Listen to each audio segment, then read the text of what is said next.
थोडे वाचावे पण कृतीत आणावे.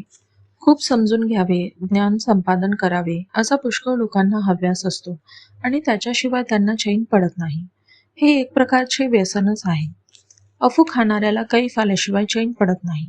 थोडी अफू पचनी पडली की कैफ येत नाही, म्हणून तो आणखी अफू कैफ येईपर्यंत खातो. असे होता होता अधिकाधिक अफू पचनी पडत जाते आणि शेवटी इतकी अफू खाण्याची वेळ येते की त्यातच त्याचा अंत होतो. ज्ञानसंपादनाच्या हव्यासाचे असेच आहे.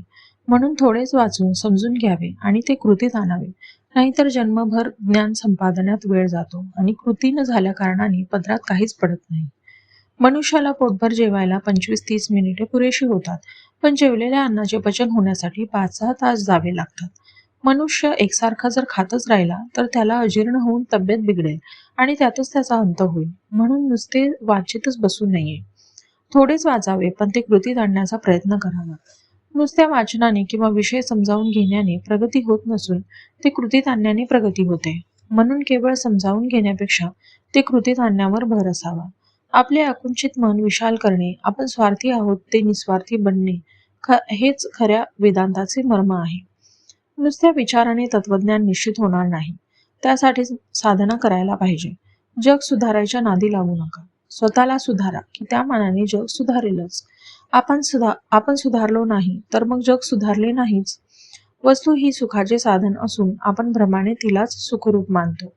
याचा परिणाम असा होतो की वस्तूच्या साहाय्याने सुख मिळवण्याचा प्रयत्न करण्याऐवजी आपण वस्तू जास्त जास्त मिळवण्याच्या मागे लागतो आणि शेवटी दुःखी बनतो. कर्माला सुरुवात करताना फळ मिळते किंवा नाही म्हणून काळजी आणि दुःख होते. कर्म करीत असताना फळाकडे चित्त लागल्याने कर्माचे कष्ट होतात म्हणून दुःख होते. कर्म संपून फळ मिळाले नाही तर दुःख होते आणि फळ मिळालेच तर त्यातून नवीन आशा उत्पन्न होऊन फळ मिळाल्याचा आनंद ती मारून टाकते म्हणून दुःख होते. सारांश अथपासून इथपर्यंत दुःखच पदरात पडते.